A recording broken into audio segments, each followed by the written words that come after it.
Earth and Ocean Sciences, not a hobby for life, more the reason for it, and I might say that I've got quite a lot of slides here, and it could be that Jenny's covered some of the stuff. So I've got handouts for the students, so you don't have to write lots of notes down, things you can have a look on that in your leisure afterwards. And who is this person who's standing in front of you? So my name's Simon Wakefield. I'm the Director of Learning and Teaching. I couldn't remember what it was earlier. So there's a head of school and a head of research and a head of teaching. So I'm in charge of teaching, so I know all about the degree programs and how we run them and everything like that, and I chair all the exam boards and the changes and worry about the admin side of the department in terms of how the undergraduate programs run, and so I'm meant to know more about it than anybody else, so they let me do this talk, just checking there's no... Sometimes they put a rogue member of staff or a postgrad in at the back to check that I stay on message, but there's nobody in today, so that's great. I can be outrageous. I'll try not to be. So, first of all, I must say thank you for those of you who were going to come on the day that God sent quite a considerable amount of snow. It is useful. I'll try on this talk. I'm not going to try and put you off, but this is a warts and all. There is no point in people coming to a university that they, after a month or so, they decide they're in the wrong place and they don't really like the way they do it. If we were perfect, and Bristol and Southampton and Leicester and Leeds and Liverpool were all rubbish, then they would have closed and we would have 1,000 students. That's not the case. Everybody is trying to get the correct students through the door. So I'm going to tell you how we do things. If you like it, fine. If you don't like it, fine. Go to somewhere where you do like it, because you need to go somewhere where you're going to be reasonably enthusiastic and keen on what you're doing, because it's not an easy ride. So we cover all manner of topics, from volcanoes through mountains, fossils, earths, history, waste, climate, sediments, oceanography, landscape, rivers, mineral deposits, the marine system, pollution, all these sort of stuff.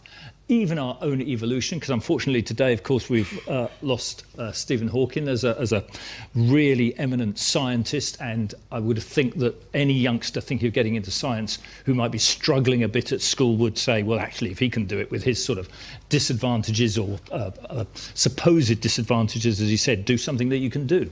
You just need a very good brain to do theoretical physics. You don't need to be able to run 100 metres. So what we're really saying is that this is the only planet we've ever lived on, so it's a good subject to study. What do we know about the planet? Well, how are we affecting the planet? How does the planet affect us? And you can attack this from many different vantage points. So I think that virtually everything you see around you is affected by geology. The reason Cardiff's here is not because we've got the Principality Stadium where we're going to thrash France on Saturday, and it'll be quite good fun in the city. That's an aside. It's not here because we've got the largest John Lewis outside London. It's here because of the coalfield. If it wasn't for the South Wales coalfield, they wouldn't have built the docks in the 1840s, 1850s, 1860s. They wouldn't have moved the coal from Merthyr and elsewhere out through Cardiff. And in 1912, the world's first £1 million cheque wouldn't have been written in Cardiff, because in those days, the British Navy ran on steam coal. Steam coal came from the Welsh coalfields, and the price of coal determined the Western world economy the same way the price of oil does now. So Cardiff is here because of a geological reason. And when you have finished your A-levels and feel like a holiday, I would argue you're probably going to go somewhere where it's warm or sunny or uplifting or just generally pleasant. You're going to choose somewhere with nice weather, nice geomorphology, nice climate. I think it's unlikely you're going to go to the centre of Newcastle for your holiday. You might do, but I've just got a feeling you won't. I don't know anybody from the south of France who has retired to Southampton or South Shields, but there are people in Southampton and South Shields who would love to retire to the south of France. There are places on the planet that are nice, there are places on the planet that are functional, and it's all about geology and geomorphology and climate.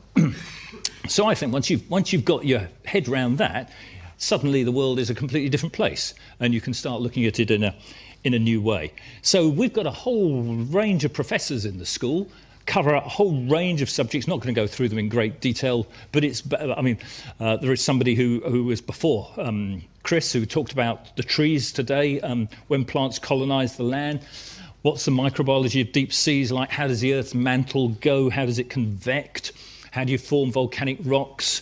How do you form ore deposits? We've got a lot of people interested in platinum. I think Ian MacDonald talked this morning. He was probably talking about platinum. I got a platinum ring. This was a seriously expensive ring. Why was this so expensive? Why didn't I choose something that was plenty of on the planet, which would have been cheap? No, you choose something that's rare, so it's a little bit... Where do we get platinum from? South America, South Africa, Russia, these sort of places. Does geopolitics come into our sort of subject? And also things like climate change and marine geology, ocean circulation. We've got a lot of people who are interested in the marine environment. And this is just the professors. So across the school as a whole range of subjects we cover. Now, most of you will have already applied for us and have done your A-levels, which is unfortunate to a certain extent, because if I was talking to you in an ordinary open day, I'd say, please, can you make sure you do these 10 A-levels? Because this is what I want you to actually do before you come to Cardiff. I mean, there's no point in only doing 2 or 3 A-levels, because if you only do 2 or 3, you're inadequate. It's not your fault that you're inadequate. It's the British education system's fault that you're inadequate, because you're not allowed to do these 10. But ideally, you'd know something about geography before you came, maps, be vaguely interested about the world and things like that. You probably know something about geology or rocks or environmental science, one of those two. Biology, so fossils, dead biology. Where plants are now, live biology. Weather is physics. Ocean circulation is physics. The way that volcano is erupting is physics. The shape of that volcano is chemistry. Chemistry in the right place, ore deposits. Chemistry in the wrong place, pollution. We're doing science degrees, so you need to be able to do a bit of maths, and if you can do maths, you might as well apply it rather than just become a theoretical mathematician. It would help if you could write coherent English, by which I mean not having random semicolons in the middle of a sentence just because you haven't used one for a bit, or you've got no idea what an apostrophe is for because you've seen them somewhere or other and you just stick one in, which some of our students do. If you don't realise that the price of oil and gas dictates the economics of the Western world, then you've probably had a bag over your head for the last 10 years, and so economics is important, and if you don't like computers, go somewhere else, because we do a lot of computing. So you've got to do this lot. Now, be honest, how many of you are doing 5 of these? No. 4? 3? Yay. You're only doing 1 and it's English, you're in the wrong place. But basically, I don't care which ones you're doing, as long as you're reasonably enthusiastic about the other ones. If you're a marine person and you're just doing biology and you're only interested in sharks, then go and do marine biology as a degree. Don't come and do marine geography, because we do a bit of everything. And if you're really only interested in earthquakes and you're doing double maths and physics, then probably you're better off going and doing a physics degree first and then coming and doing earthquakes at a higher level. We need people who are able to look at the earth as a system. How does it all work together? And you have a rock, it produces a soil, it produces a plant. Plants can't move. The climate changes, the plant dies, or it does really well. So the geologists have to understand something about vegetation and vice versa. Fish can swim out the way, plants can't get out the way. I doubt whether you ever get anybody in, is what I'm hearing from the back. Nobody's going to come madness. No, we do. We get 160 people. This is what we had in October. Roughly 60% lads and 40% girls. I'm going to talk about these degree programs and what they do and how we deliver them. But the breakdown, not including overseas students, which might be another 10 or so on top of this, would be about 45 geologists, 15 environmental geoscience, 25 exploration and resource geology, and maybe 55 environmental geographers, 20 marine geographers, and 20 on the MESci 4-year course. Well, most people have got 2 or 3 science A-levels, and I haven't changed that. That 390 tariff points will make no sense to you at all. That was when people were having 120 points for a grade A, so sorry about that. Average of A and 2Bs, that sort of level, the average person coming in. They come from predominantly the southwest quadrant. Increasingly we get people who bizarrely want to come a long way from... I talked to Ian once and said, did you drive? Did you fly? He said, no, I drove. It's a fair way to come, but dominantly in the southwest quadrant of the UK. So for the people that we're intending to start this October, we're looking for the same sort of numbers. I think our target numbers are 170, maybe a bit more than 160 this year. You've all been made a standard offer, which I'm not going to show you what those are at the moment, but I would just say you may or may not be, our offer to you might be 1 or 2 grades below other universities that you've also applied to. That's because Cardiff University took a strategic decision to make sensible offers rather than high offers and then drop it when you didn't quite get it in your A-levels. So if you had applied last year, you'd have all been offered a grade higher than you have been offered this year. So if you've only been offered 3 Bs or if you've been an offer of 3 Bs for the BSc programme, for example, it would have been an A and 2 Bs last year. But because we were taking people with 3 Bs once the A-level results were out, the university said, why don't you make the offer what you actually take as opposed to above that. So the way the system works, and I'll just digress slightly, you put a university first and you have another university as your insurance. You will be going to the one that you put first until they say you're not. So if you've dropped 1 or 2 grades and your first choice university still will accept you with those 1 or 2 grades down, that is where you will go, even if you have dropped a couple of grades below what they wanted and have come to the sort of level that we wanted or whatever. So putting somebody first and somebody else second, if the offers are fairly similar, then you will probably end up going to your first choice university, because we certainly prefer to take somebody who put us first choice and dropped a grade than an insurance person or somebody through clearing. We've done some stats this year. It made no difference at the end of the first term, the standard of the marks of the people who came to us through clearing, who came to us through the normal system. There was no difference whatsoever. So we do not say, if you come through clearing over, you don't get the grades. Nobody knows what grades you get when you come here. You don't get a badge on your door saying first choice 3 grade A's.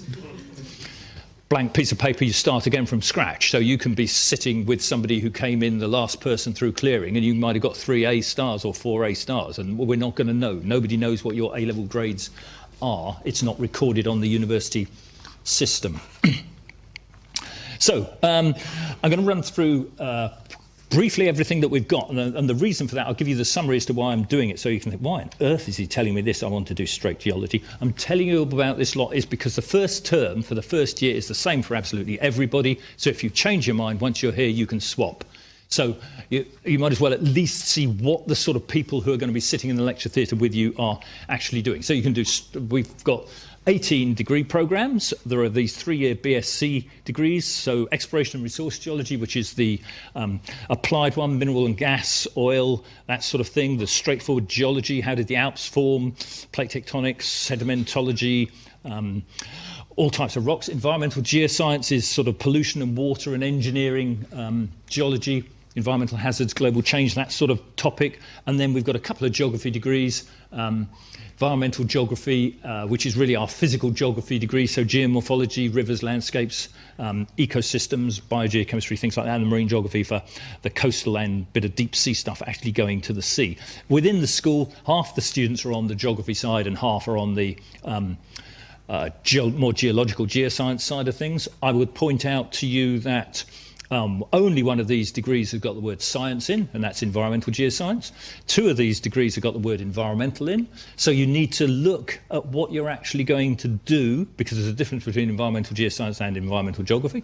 And if you would be elsewhere in the UK, environmental studies, environmental science, things like that, they are all going to be slightly different. So our environmental degrees are not roundabouts versus traffic lights. They're not out-of-town shopping centres versus fish and chip shops. They're not tourism and leisure. They are science degrees based on the earth and the oceans and the applied side of that. But if you're an environmental something or other, there are squillions of them out there, so just make sure you know what the something or other is going to entail.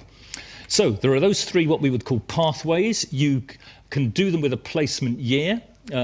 Marine geography have a lot of people out for a year, usually 18 this year, next year it's going to be 20. Exploration and resource geology and environmental geoscience usually only have about 1. I think the lady at the back said about how many placements are there available.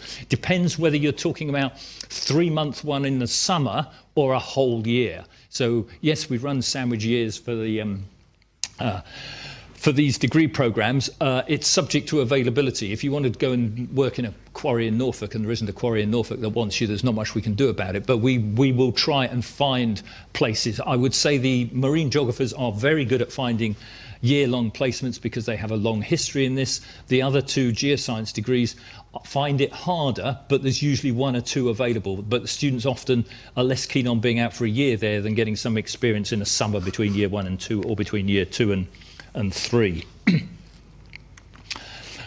You've seen that slide already, although I think Jenny had it the other way around. But you do get a chance to travel at somebody else's expense. Well, one of the good reasons for doing geology and earth sciences, somebody else is going to pay you to travel the world. Travel is expensive. If somebody else will pay you to do it, good plan. Trust me. Go all over the world. You might say, why on earth are people working in Greenland for exploration and resource geology?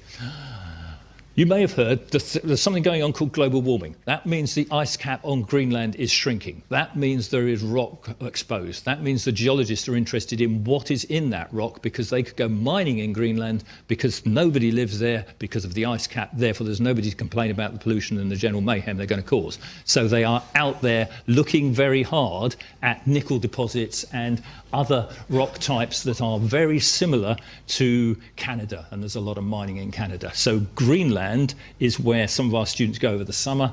Our best student, who graduated last year, did his project in Greenland, got taken on by the company again for a year, and has now gone down to Melbourne to do a PhD in Australia.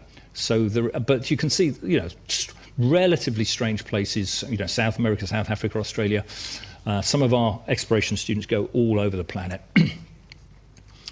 You can do a 4-year Master of Earth Science. So this is years 1 to 3 are virtually the same as the BSc program, but at 4th year is more research projects. So this is more critical analysis, more project planning. This is for people who might want to stay in university as a career or become a research scientist, and slightly higher grades to get in there. If you decide you want to do this when you come in on a BSc, you can move up onto it. If you come in to do this and you don't do as well as we would like, you could get moved back down onto the BSc. So you can move up and down between the 3-year and 4-year programs as well. So these 4-year programs are available in all 5 pathways, ME-Sci exploration all the way through to marine geography. And you can also do them internationally. International students are ones that spend year 1 and 2 in Cardiff, year 3 some other university, where their marks and their credits and their modules count towards their degree. So it's not just experiential learning and CV enhancement, it's actually counts. So we have to make sure they're at universities that we can have official agreements with. So it's usually Miami, Vermont, UBC Vancouver, Wyoming, Stockholm, Perth, Macquarie, Sydney. We're also starting Wollongong in Australia this year, so we've got 9 going to be away next year. We've only got 4 away this year. We had 7 the year before. You only pay 15% fees for this. Good deal. Go to Miami, sit next to an American student, $35,000 they're paying. You're going to be paying £1,300. Yes, I know it's more expensive to get to Miami than it is to get to Cardiff, but trust me, it is not £32,000 worth more expensive to get to Miami than it is to get to Cardiff. So you're ahead of the game, and they have some quite extraordinary field trips to Bermuda and places like that. So how did I get my 18 degree programs? 5 pathways, which you can do as BSc, ME-Sci or ME-Sci International. 3 5s are 15. If you can't do that, please go somewhere else. And 3 for the placement year. So 18 altogether, but actually 5 subjects. And once you're through, so you come in for one of those 18, and at Christmas we say, which one of those 18 do you want to do? If you want to do the one that you're on, that's fine. You're guaranteed a place on it. But if you've decided when you're here, I came in to do geology, but I quite like this boat idea and do marine geography, then just swap. How many people swap, I hear you ask? Roughly 25, 20 a year, that sort of number? So people come because of the option of swapping. That doesn't mean to say they're actually going to swap. They just think this will be a good deal, because I'm not absolutely certain, because I'm not doing geology at school. So I don't really know what exploration and resource geology is, but let's give it a go. But at least you're not putting all your eggs into one basket. You've got an option of moving around. Okay, so this university has undergone a bit of a transformation in the last few years in terms of teaching and infrastructure. So this lecture theatre was refurbished a year or so back. But we are a research-focused university, which means you won't get spoon-fed. We'll be looking for people who can study on their own. So 4 or 5 years ago, we were ranked 5th overall, and our output was 4th.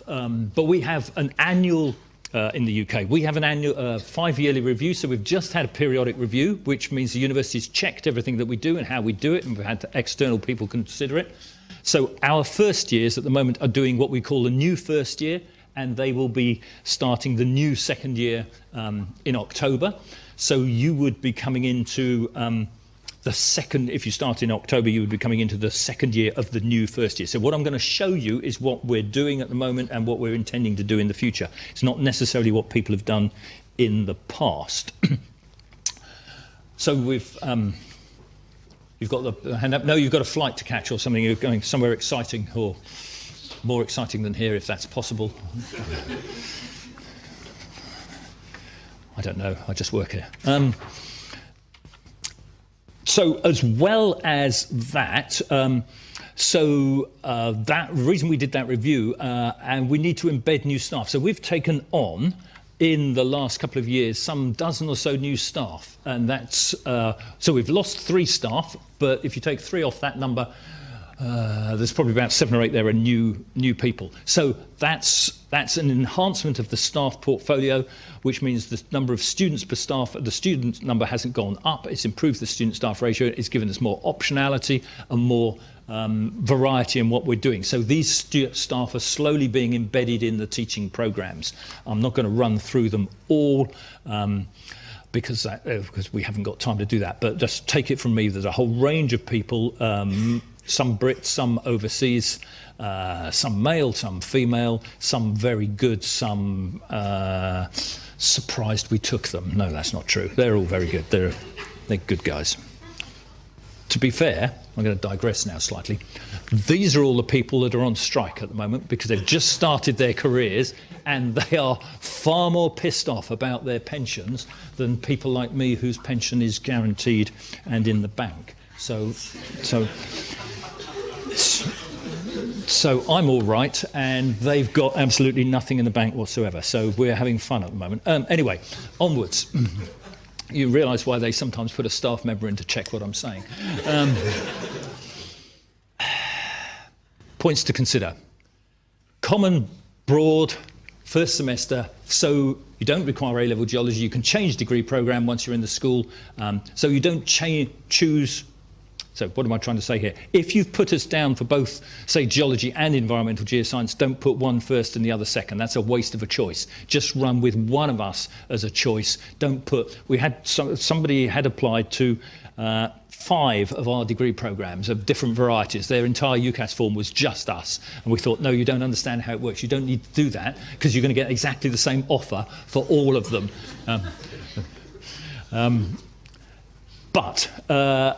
Year 1 and 2 are core. So you might be somebody who thinks, oh, I want lots of optionality. I want to choose how I put my degree together. That's fine. Go somewhere where you can do that. Have a pick and mix approach. Take it to employer. See if they think it's a good idea, the ones that you chose to do. Alternatively, come somewhere where we've said, this is what the employers want you to be able to do. So we will make sure you've covered it in the first 2 years, and then you can choose your specialist options that you're more interested in the final year. So optionality in the final year, but not in years 1 and 2. You take 120 credits, most of them are 10 or 20. There's continual assessment. If you're not very good at continual assessment or deadlines, you need to practice between now and coming here, because there are, you're given your coursework spreadsheet, if you like, an assessment timetable at the start of the year, so you'll know what's going to get set when and when it has to be handed in. So it does mean you have to plan your time. That's why I say we're looking for people who can manage their time, because there is a fair amount of coursework. Most of our modules are 70% exam and 30% coursework. You get tutorials, so I have environmental geography students mainly, sometimes environmental geoscience, groups of 5 or 6, so if you like, staff members act as a team manager to try and cajole the students into doing a little bit more work. First year, you're seen fortnightly. Second and third year, you're seen monthly, so that's way more frequently than the university's requirement of once a term. We do a lot more than that. All year one students have year two mentors, and I think Ian might have talked about the mentor system that he has in particular for exploration students, but all our first year students can have a second year mentor. Second year mentors have third year mentors, so you can be a senior mentor, so there's a cascading buddy system so that you can talk to other students about practicalities like how to find a house and what to do when you forgot to put your coursework in and things like that. And we do a lot of field work and project work. We do quite a lot of field work, which does mean that the general ambience in the place is slightly different. We're on first name terms with as many people as possible, staff and students.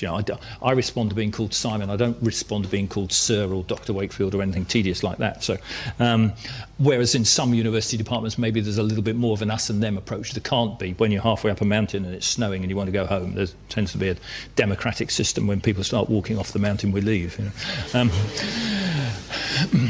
So contact hours are, I often get asked how much time do we do? Well, residential field courses are quite intense. And that's why we've increased the weighting of the field work that we do as a result of the periodic review. General rule, maybe 18 hours a week in the first year, less in second and third year. But if you're doing a practical heavy module with lots of practical work, then you won't be expected to do as much background reading. If it's a theoretical module with maybe only 1 hour a week lecture or seminar workshop, then you'd be expected to do a bit more background reading. So each module, each unit is the same amount of student study time. It's just whether we give it to you or you do it on your own. To give you an idea as to the sorts of things, I just picked this up a couple of weeks ago before the strike started, when things were going on.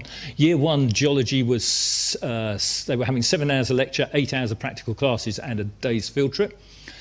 Year two environmental geography had got 7 lectures, 2 hours of practical classes. They'd got a seminar on dissertation topics, getting ready for that, and they'd also got a day in the field. So that's sort of a level. If you were an engineer, you'd be doing 35 hours a week. If you were doing history of France, you'd be doing 4 hours a week, and you'd be paying the £9,000 as well. So the art students who aren't very good at maths don't realise that they are actually subsidising the science students. So, year one, what do you actually do if you come here? If you decide, let's give it a go. Can't be that bad. Effectively, as I say, you do the same stuff before Christmas. Small group teaching for the ME-size students. You get some exams in January after the first term to give you some idea how you're doing, and in May. Otherwise, all our exams are in May. It's just the first years have their first term's exams in January. If you take a bit of time to settle in, or if you break your arm just before the exams and can't do them, or fail a couple of modules, then you get some resits in August. But we do not allow anybody into the second year who has not passed the first year. We do not allow anybody into the third year who has not passed the second year. So we don't have a tail of people who are struggling, so that while you're doing advanced sedimentology, you've got people there who have failed basic sedimentology. We wait, you've got to pass all the year one to get into year two, pass all the year two to get into year three. So we know that we're lecturing to people who have done the precursor modules. Okay, so let's just see the sorts of things you do. If you come and in year one, as well as the field work, then everybody, this is what they do before Christmas, Planet Earth, Ian Stewart, the big arm waving, how the world works sort of module. That's why everybody comes to us and not to Plymouth. Dangerous Earth, so that's hazards, earthquakes, volcanoes, things like that. Global hazards, flooding, things like that. Earth surface processes, so that's geography and the oceans, weather, climate, sediments and things like that, and geographic information system. Making maps on computers, which is where all the jobs are, so we need to train you up to be able to do that. So everybody does that. Then after Christmas, the geology exploration and the environmental geoscience people start doing some rocks, earth materials, some geological maps and their fossils and the history of life. The geology and exploration people start worrying about georesources and energy, minerals and things like that. Environmental geoscience realise that they're going to have to do some pollution work, therefore they should know something about chemistry of the environment and periodic table and acid and things like that. And the geography people start worrying about science and policy. And some statistics, but they also do the chemistry and the biology. But the marine geographers explore the oceans, and the environmental geographers take fundamentals of environmental geography. So basically, the geologists look at geological maps, the geographers look at ordnance survey maps and how to go surveying, and the marine people look at charts. But it's after Christmas, once they've worked out which variety of our degrees you're actually interested in. So there's going to be a few slides like this. I don't expect you to be able to read these things. You can always send me an email if you want more detail. But in reality, so we have this colour-coded system. So purple through to blue. Traditionally, we're told blue for the marine people. So you can see that the exploration geology, the environmental geoscience, environmental geography and marine geography is all the same up to that point, and then it separates out a bit. So the geologists and explorationists do the same in the first year. These are the titles of modules along here. And the environmental geographers and the marine geographers do virtually the same, but with just one unit, one module that's different in the first year. And the environmental geoscience spread the gap. The environmental geoscientists are basically the ham in the sandwich. The yellow people are always half in the geology half and half in the geography half. They would argue that they are the creme de la creme because they can do a bit of each, and I think they're probably right because there's not many of them. So they're bright enough to have twigged that join the group that's in a minority and there'll be more job opportunities per student. Get into year two. So you've decided your degree programme. You might have changed, different selection of core modules, different field course, some field work embedded in the modules. There's a possibility of studying abroad, Erasmus exchange. We have more European students come to us than we send the other way. I think that's a language thing. We can get Portuguese students from the University of Lisbon to come and study engineering geology in English. I'm yet to find a Cardiff student who can study engineering geology in Portuguese. But if you are linguistically talented and can speak French, German, Spanish at a reasonable level and want to go to a continental university, we have got links there as well. You might have noticed MESci International, we had the University of Stockholm down. That's because the Swedes have a very understandable view that if there is a single person in the lecture theatre that doesn't speak Swedish, the lecturer has to lecture in English, which is ideal for our students to go to Stockholm, and probably a bit of a problem for Swedish students if they're not very good at English. But in reality, there are some universities in Europe that lecture in English that we try to get connections with. So, year two, these are the sorts of modules that the geologists and the explorationists do. So solid earth is, as it says, I'm not going to go through these in great detail, but you know how the earth works. It's igneous and metamorphic rocks, plate tectonics, resources, sedimentology, structural geology, so how rocks bend, how they fold, the geophysics, the earthquakes, things like that. And then the explorationists do a bit more case studies and some data analysis, and the straight geologists do start worrying about fossils and how the British Isles formed. So as you can see, 80% is common between the two, and maybe 20 or 30% is different between those two degree programs. When it comes to the environmental geography and the marine geography, then it's more the pollution stuff, the ocean atmosphere, coastal processes, marine ecosystem, things like that. And then the marine people don't worry about geomorphology and soils or water so much. They worry about the coastal hydrography and marine resources, so fisheries and port development and things like that. And therefore the environmental geoscience people, the ones in the middle, do some of the surface processes of the earth science bit, so the sedimentology and the structures and the geophysics and the fossils, and they do the pollution and the geomorphology, the rivers and the sort of biogeochemistry soils part of it. So that's a combination. The environmental geoscience is a combination of the geological and the geographical wing.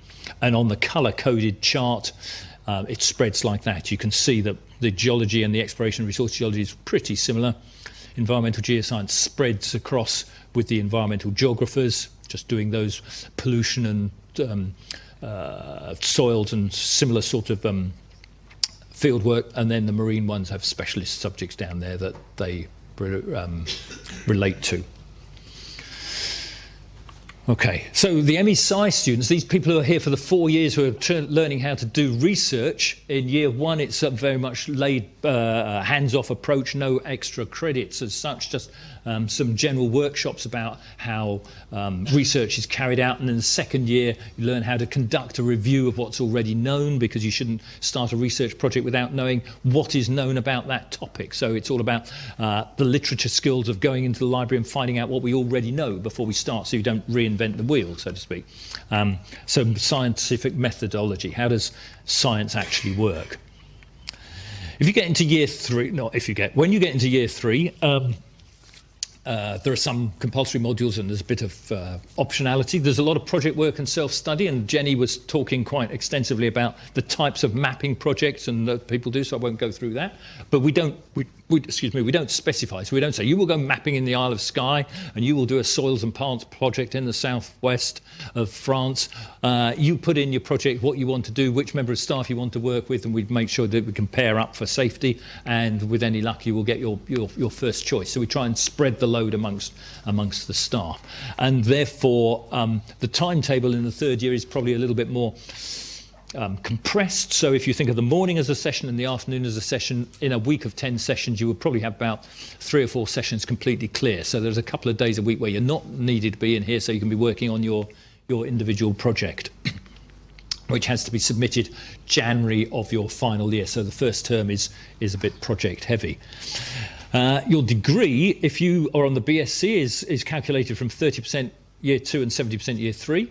If you have a placement year, be it industrial, then it's 20, 10, 70. And if you're ME-Sci, but it doesn't matter whether you go abroad or stay in the UK, stay in Cardiff, then it's 20%, 30%, 50%. So you can see that year 1 doesn't count. So you can do brilliantly well in year 1 and still fail your degree.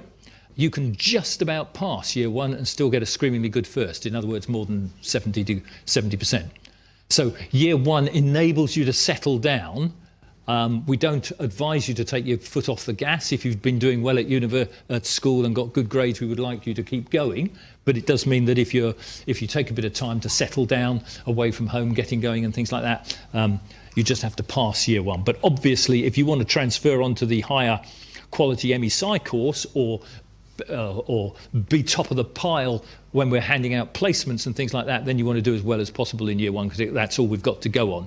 So people don't actually tend to relax much there. I would say there is virtually no correlation between A-level grades and degree grade. There is a strong correlation between end of year 1 at university and degree grade. Some people who get really good A-level grades get there because they were in a small class at school with a very enthusiastic teacher, and mum and dad paid for extra tuition for the chemistry that they couldn't do. And then when they get to university, that all stops, and therefore their ability to learn on their own is not so great. And some people who don't do so well at school but are actually quite bright, when they come into another environment, do quite well. So that's why we don't worry whether you do brilliantly at A-levels or just good enough to get into us. We know that it's how you do here in the way that we do things that will actually be important. That's an enormous list of year 3 modules, just to show you that there's a whole range of topics that we cover. If you were a marine person, you wouldn't be doing engineering geology. You'd be doing marine conservation, marine geomatics, things like that. If you're a geologists, you'd be doing these sort of volcanoes, paleobiology, dynamic earth, petroleum geology, ores and orogenisis, those sorts of things. I don't think I've got a coloured one for year 3, because a lot of these are optional for some degree programmes and not for others. It just gets a bit too complicated. ME-Sci students in year 3 and 4. The year 3, they do research methodology, which Jenny does at the moment, and it doesn't matter whether they're in Wyoming or in Cardiff. It's an online-only module, so that the people in Wyoming are not disadvantaged. So students at Cardiff are not allowed to knock on the door of a Cardiff member of staff and say, "Can you help me?" We say no, because pretend you're in Wyoming. Skype me from the computer lab. So that means that it doesn't matter whether you're abroad or whether you're still in Cardiff, your training for year 4 is identical, because year 4 they have to produce a big project. So this is James and Roger. These two met on their first day at university.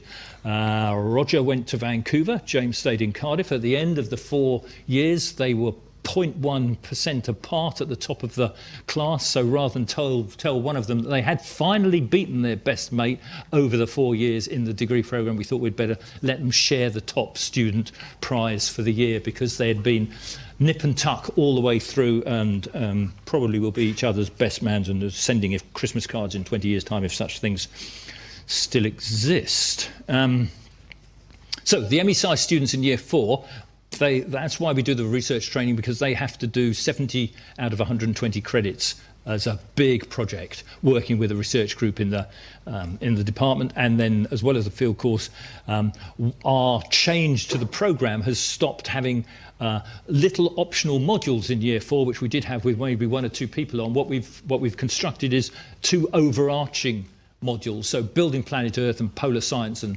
climate change, and basically these are student led, so it's much more student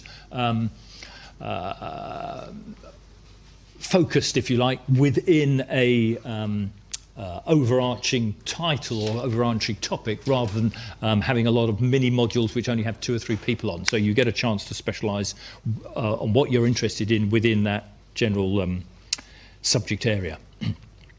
So the international, as I say, year 1, 2 and 4 in Cardiff, year 3 abroad. We have this threshold of 65% to stay on it, so we only send the better students across. Again, there's a health warming, it's exchange programme, so we need people to come from other universities to us, but at the moment we have managed to place 100% of the students who wanted to go abroad and were suitably qualified to do so. So hopefully that will continue. The maximum we have on this programme is about 12 students, so there's usually about 7, 8, 9 wanting to go abroad by the time they've sorted things out. Scholarships, there may be, I haven't checked absolutely, but you need to keep an eye on the website. Scholarships in Cardiff are merit-based, based on your A-level scores. If you get 3 grade A's and have put a first choice, then you get an extra £3,000. Bursaries are economic. So the scholarship has got nothing to do with your parental income. Your parents can be millionaires or on benefits. It's entirely your brain power and your A-level scores. The bursaries depend on parental income, and there is a supplement up to, I think it's something like £52,000 of parental income. So bursaries in Cardiff is economic. Scholarships are merit-based. Fieldwork, Jenny's talked a bit about this, or quite a bit about this, so we think fieldwork is quite important. You go to some fairly bizarre places. So this is the environmental geographers in the Alps, literally under a glacier. We can go to the coast. You can be a snorkeler with the marine geographers, or you can be looking at, this is Beer in on the Devon-Dorset border. I suppose it's just in Devon, Beer. I need to shout at Thiago because he hasn't got a high visibility jacket on, but neither does this guy. If I knew who this was, I'd shout at him. But generally, we have safety is of importance to us. So, reading the rock record, working underground, working in soils and plants, the trees are plants. Working in forests is that's what we call soils and plants. Why are these trees where they are? So, there are times of years when we can do this sort of work. I think it's something to do with the botanists tell me that it's easier to recognise a plant if it's got leaves on. I don't understand why that is, but apparently no leaf makes plant recognition harder. So, but there's only a window between leaves coming and the undergrowth being so thick that you can't get through to measure anything. So they are very determined as to which days of the week they go on their field work. Right, what do you need to think about? Field work. Where do people go? What do they? So, you don't pay anything extra to field work. If we provide food, then we'll take a tenner off you a day or something like that. But your trip to Tenerife is paid for, and the flights and accommodation, or the trip to Cyprus, or the trip to Spain, or trip to Dorset, trip to Arran. We are not allowed to charge you anything extra. So your hard hat and your compass and your high visibility jacket and your geological hammer are given to you in a goodie bag on day 1. We're not allowed to charge you for anything like that. So some UK, other universities in another country, just the other side of the Bristol Channel, might have a different system, but you need to remember you're coming to Wales, and Wales is a slightly different system. So we don't run any optional expensive field trips.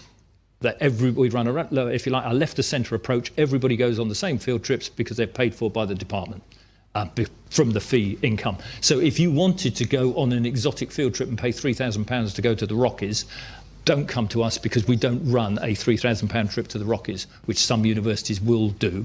Accreditation requires us to do a certain number of field days. We do way more than that. So geologists go to Dorset, Arran and Cornwall, or Arran for the geologists, Cornwall for exploration, Spain in the second year, and Cyprus in year 3. They go to Pembrokeshire in the first year. Snowdonia is for the environmental geographers who aren't going to go to the Netherlands, are going to start going to the Rhone. and we go to South Wales in 3 or 4 weeks' time. Don't need to go very far for contaminated land and landslides, so it's just on the doorstep. We can do day trips from Cardiff far easier than they can from Imperial College. It takes them a long time to find any rocks from Imperial College. We can be there in about 10 minutes if we walk slowly. Year 3, we go to Tenerife or the Alps for the environmental side of things. The MESI go to southern Spain. Marine geographers, if you're a marine geography student, we've got our own boat, so we go out there. It can take 10, 12 people at a time. Go to Jersey or Malta in the second year, depending on whether you want to do the physical side or the ecosystem and management side of things. I saw Jenny had a quick look at me. We have been going to Spain. We used to go to Greece, then we started going to Spain. We're going back to Greece now for finally a marine geography. Very much depends on what's happening politically in the Mediterranean and how big a group of students we've got. But some Greek islands are less pleasant than others on some a couple of years ago. So, sort of the things you need to think about. What do you get covered? Do you get any choice? What size class? Well, 160 to begin with, down to maybe 10, 15, something like that. The university doesn't like us running modules with less than 15 people on, but we do. Continuous assessment, what do you like with deadlines? Do you like getting wet and cold? Oh, yes. So this is the Brecon Beacons. So that's Jenny, that's me. We're all, yes, that is snow. There is no such thing as bad weather, there's just inappropriate clothing. So, to be fair, what was it, a couple of weeks ago? There was about 2 foot of inappropriate weather on the doorstep. So we didn't go out into the Brecon Beacons that day. We did pull the field work that day. So we don't go out in silly weather, but if it's just a light sprinkling, then it can be quite good. Can you have a year in industry? Will you learn transferable skills? Yes, you will. Are the degrees accredited? Ah, right, okay. If you want to be a geologist, you should do an accredited degree because that's a professional under sort of recognition. So the Geological Society of London accredits our degrees. The marine geography degree is accredited by the Institute of Marine Research, Engineering, Science and Technology, IMAREST and Royal Institute of Chartered Surveyors. Environmental geography is not accredited at the moment, but then we've only been running it for a year and a half. So we haven't had a graduating cohort, but we will get that accredited in the next few months or so. But if you're going to join the police or retail management with Marks and Spencers, then it's not so important that you do an accredited degree. But if you want to be a professional in the subject, then you should probably try and do an accredited degree because it says that an outside body has looked at the syllabus and the number of hours spent on various tasks and the skills base. Don't talk to me about Cardiff unless you want to be bored rigid, because I can't think of anywhere better to live. The only thing we don't have is a Premiership football team, but we're well on the way there. Just another 9 games to go and we'll be fine. But we got a castle and an ice rink and a big stadium and all the shopping you could throw a stick at and lots of cinemas. And I don't know whether I mentioned the Brecon Beacons are about half an hour away and the coast is about 10 minutes away. So somewhat better than lots of other places around the UK. It's a very nice city. Will you get a job at the end of it?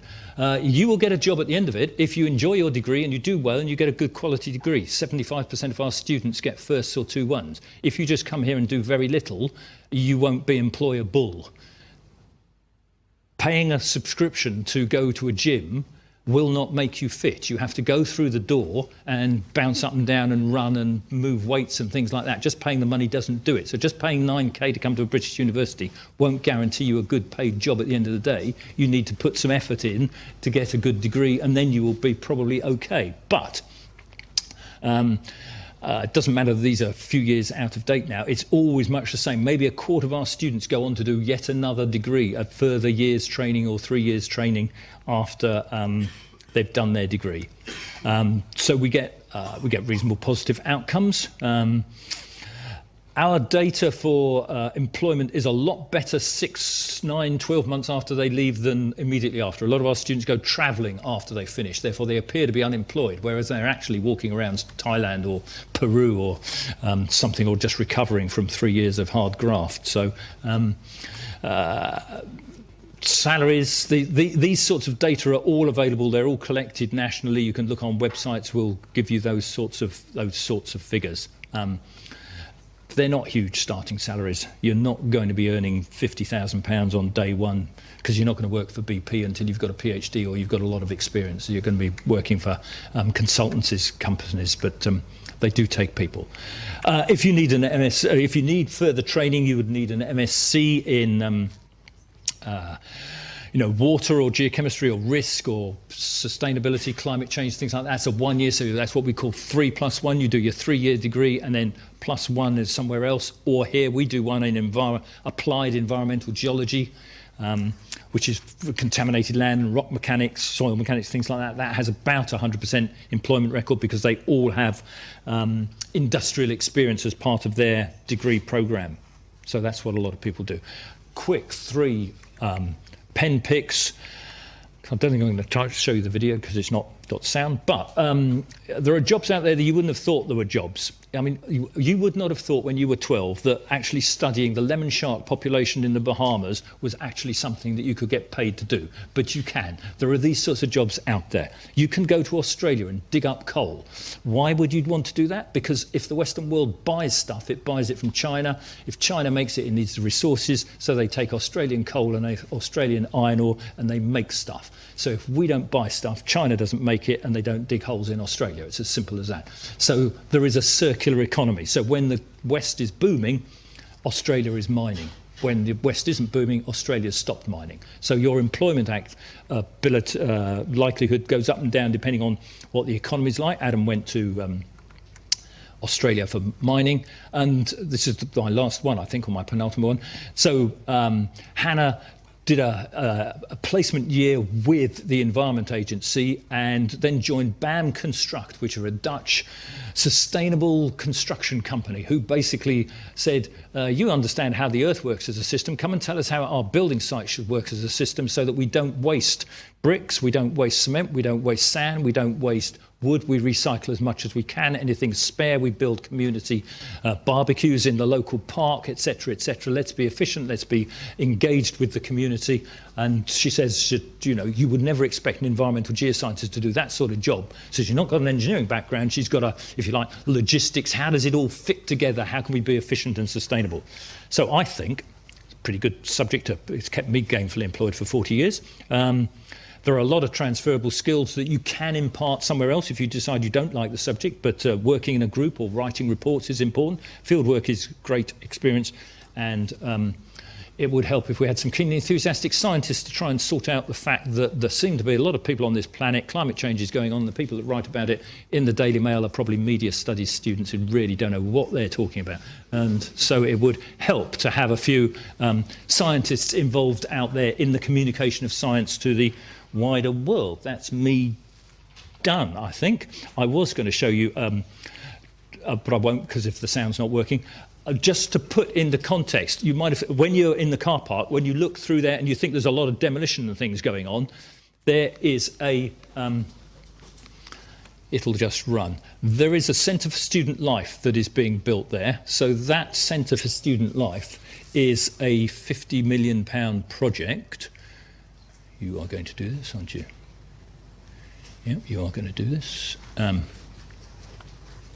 If there's no sound, there's no sound. But you can. So everything has been demolished from there. It's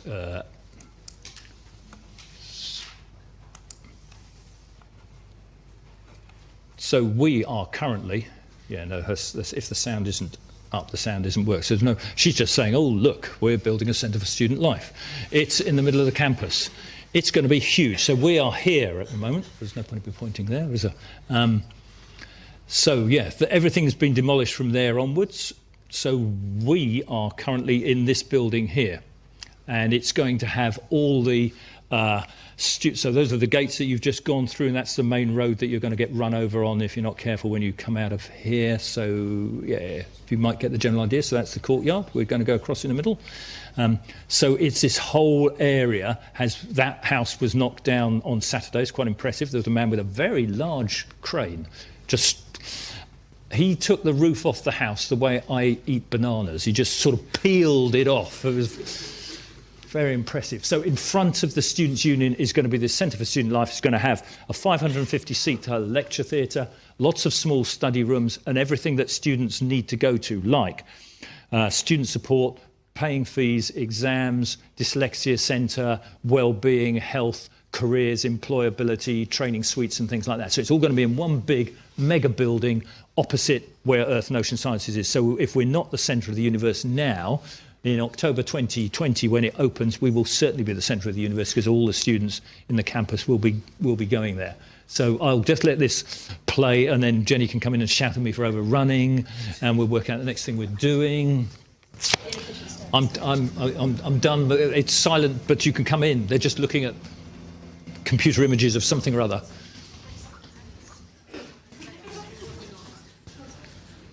So the lady who's not speaking at the moment is the Pro-Vice Chancellor for Education and Students, and she was probably explaining to the President of the Students' Union as to what all the noise is all about. But you get the general idea. So this sort of level of student infrastructure upgrade is happening across the campus, and you're going to be joining at just about the right time, because it will be functioning by the time you are. It's a non-trivial building that's going to be right in the middle of the campus.